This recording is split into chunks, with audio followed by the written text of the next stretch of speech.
What's up, YouTube? This is Too Raw for TV. So I just saw this on TMZ. Um, Little World Peace, I guess, was asked about comparing. People love to compare shit. I guess he was asked to compare this current Lakers team with his Lakers team. I think in particular, the 2010 championship team. And he told TMZ Sports that he thinks that this current Lakers squad is a quote bigger sensation unquote, than his 2010 team. He said, I think they're bigger than us, to tell you the truth. They're 24-6 at this point, so he must have said this before they lost, whatever. They're bigger than what we were at this point in the season. Uh, he got the records wrong. Actually, the Lakers, after the loss on Christmas Day, are 24-7. While I think during the same span, the 2010 Lakers were 25-6. Now, they did end up losing some games during the season, and they finished with a record of 57-25 that year. While the Lakers at one point were on pace to win 70 games this year, but now they're on pace to win 63. All right, so that's kind of irrelevant. But is he saying, are they a bigger sensation? If there's any factor in that, and this is what pisses people off like me, it's the media. See, back then when the Lakers were actually fucking winning championships, yeah, they talked about the Lakers a lot. And they talked about Kobe a lot, but not to this extent. And social media was in existence then, but not to how it is now. You know what I'm saying? They did talk about other teams, okay? But let's make some comparisons, okay? Let's talk about this current Laker team. All right, you got LeBron James, who's just about 35 years old right now, right? And you got Anthony Davis. Those are your two bona fide superstars on the team. All right, but let's be honest. LeBron James is one of the greatest players of his generation, not the greatest player of his generation. I think he is the greatest player of his generation, actually, when you think about it. And I think he's at least a top 10 all-time player. Some people have him higher. There's some people who think he's the greatest. But he hasn't done anything as a Laker. Okay? LeBron hasn't achieved much as a Los Angeles Laker.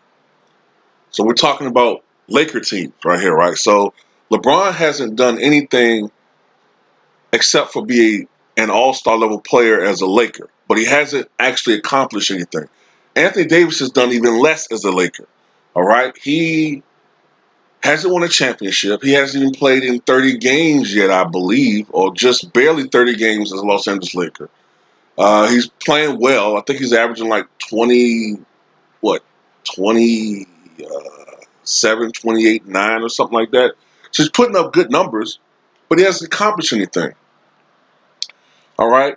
The third best player on the team is Kyle Kuzma, but if the recent indications, if these recent reports are true, that basically there's a schism between Kuzma and LeBron and the Lakers, Kuzma's going to be traded.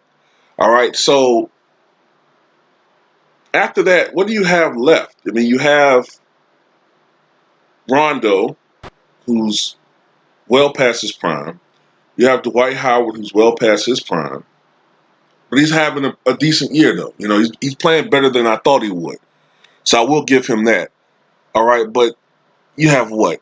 Jared Dudley, KCP, um, Danny Green, who's been disappointing, inconsistent.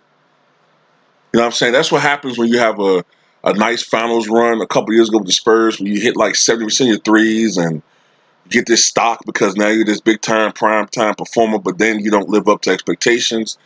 And you keep going off your reputation from other previous series when your whole body of work is showing that you're a good player, but not what people think you are. So that's pretty much it. But let's look at 2010 Lakers, right? Kobe Bryant, at that time, had 4 NBA championships, working on his 5th. All right. And I forgot to mention JaVale McGee for the Lakers now. All right. You had Pau Gasol. And Kobe Bryant's going to be inducted into the Hall of Fame next year. All right. Pau Gasol, who won a championship in 2009, appeared in the finals in 2008 with the Lakers, and was working on his second championship that year. You had Ron Artest, all right, who, was on that championship squad, was an all-star level player, especially in his days with the Chicago Bulls, the Indiana Pacers, and the Sacramento Kings. Derek Fisher, all right. Now, was Derek Fisher an all-star? No, but he was a workhorse at that position on the defensive end. I give him that. He was a pretty good clutch performer. And a long-time Laker. I mean, he had been putting in work. I think his first year was Kobe's first year, '96, with the Lakers. And with the exception of a stint with, I think, what was it, Utah? I think he's been a Laker pretty much his entire career. He's one of the all-time leaders in playoff games, appearances with Kobe. Lamar Odom, all right? Lamar Odom was a fringe all-star level player. I know all the craziness with the Kardashians is up there, out there, and the near-death experience with Odom, but Lamar Odom and the not rumored, the confirmed drug use, but Lamar Odom as a player was a conundrum. He was a guy who was a defensive nightmare at times, because of his size and length and versatility out there. Andrew Bynum, who if he took the game more seriously, would have been an all-star player, and probably a Hall of Famer. But he broke down early. He didn't take the game seriously. But Andrew Bynum, when he's healthy, would give you 19 and 11 or 12 in his sleep. And Shannon Brown could jump out the gym. And one of the things I remember about this Laker team, too, is how well they guarded the three back then. Like, I remember Orlando was doing their thing in 2009, right? It was just going through the playoffs. They knocked out LeBron, everybody was hoping it was going to be the finals matchup, LeBron versus Kobe, but they knocked LeBron out the playoffs in like 5 games. And they was like a precursor to the Warriors to an extent, except for they played a little bit more inside out. But they had all those 3-point shooters. I remember Michael Petrus and who else was on that team? Rashard Lewis. They had these guys, these 3-point shooters. And they were the most prolific 3-point shooting team in the league. Lakers shut that shit down with their length. Their perimeter defense was incredible. And they shut that shit down and they neutralized Dwight Howard. And that 65-win Laker team won that title, man, and just dominated. And also I want to end this video on this, too. Competition. When you look at, I'm going to go to 2010, I think the 2010 Western Conference, right? I'm going to go to 2010. No, I'm looking at 2009. But that was the team that was a little bit more dominant, right? Now, at the top of the Western Conference, you had the Los Angeles Lakers at 65-17. Then right under that, you had the Denver Nuggets. Okay, I think that's the team that had Carmelo and Chauncey Billups. I think the year before that was when Allen Iverson was there, but they won 54 games. Then you had at third, you had the Spurs. All right, Tim Duncan and them were still dangerous, and they would eventually wind up winning another title in 2014. You had the Portland Trailblazers. Unfortunately, Brandon Roy injuries ruined him, but you had a young in his prime, LaMarcus Aldridge, on that team, and they were a hard out. Then you had the Houston Rockets. Yao Ming was still there. I think Tracy McGrady, was still there. I think he was still there, but he might have been starting to have his injury issues. But I remember Aaron Brooks being on that team, a point guard, and they won 53 games. Then, of course, you had the Dallas Mavericks. They won 50 games. The New Orleans Pelicans, they won 49 games. The Jazz with the AC, they won 48 games. the ninth seeded Suns, they won 46 games. The 9 best teams in the Western Conference won had were at least 10 games over 500. That's remarkable. The ninth seeded Suns, who didn't make the playoffs, they were 10 games above 500. Okay? Now you go and contrast that with this year, where you have so many teams that have been disappointing in the Western Conference. You have the Lakers, of course. Then after that, you have the Denver Nuggets. Then you have the Houston Rockets. Okay.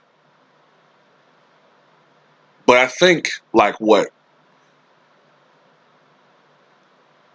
I think like only the top 6 teams have winning records.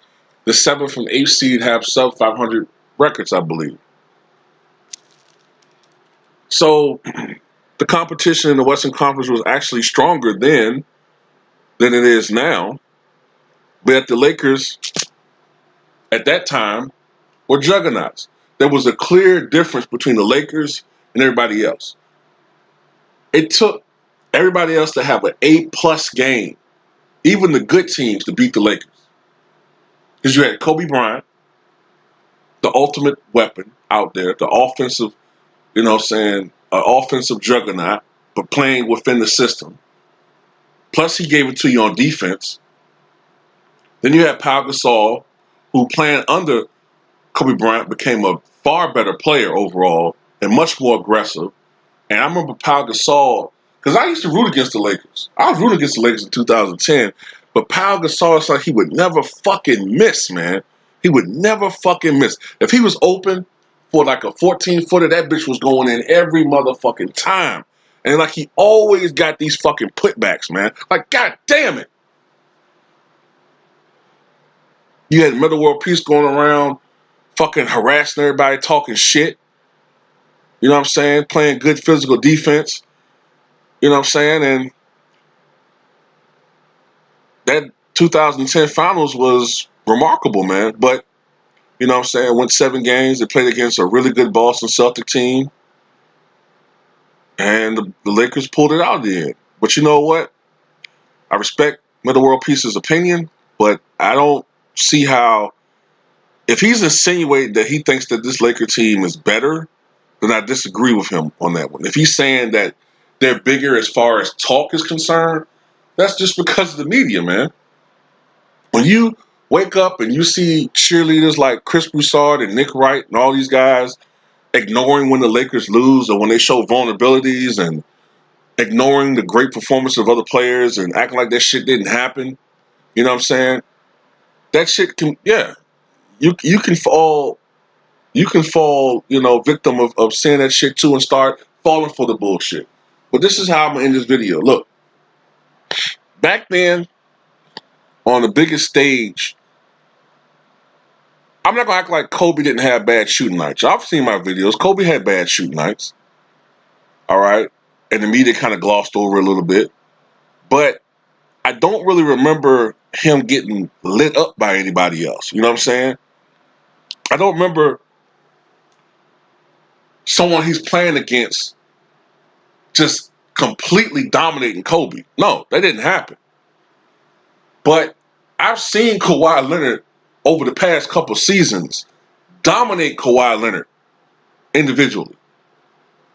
All right? In the regular season.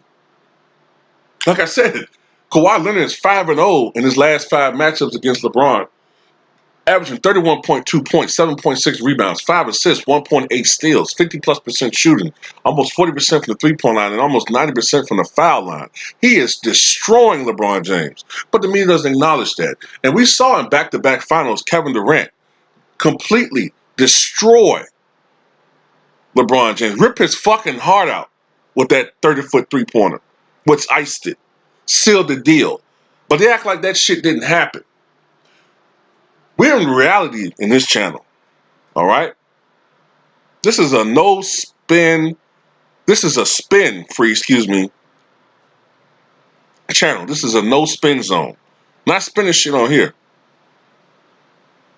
Call that shit straight up the fucking middle, straight down the middle. And if you don't like the truth, you don't have to listen to my channel. You know what I'm saying? But if you're asking me for like historical perspective, this Laker team has done nothing. They've done nothing. And if they don't win a championship, if they come up short in the playoffs, don't listen to my videos if you're a LeBron fan, because you're gonna get your feelings hurt.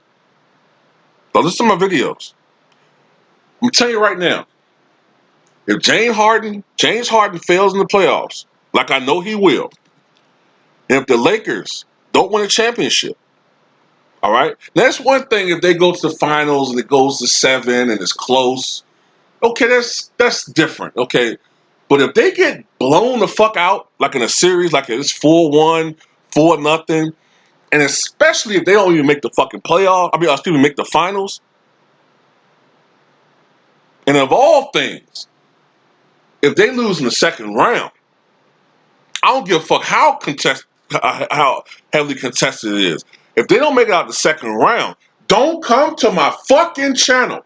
I'm telling you, don't come here. Don't come here. Because I'm going to come out with the Tommy gun, I'm going to come out like Isaac Hayes did on fucking I'm going to get you sucker. I'm coming out fully fucking loaded in these videos, and I'm going to truly earn my moniker True Raw for TV. Y'all going to fucking hate my guts if this team epically fails in the playoffs this year.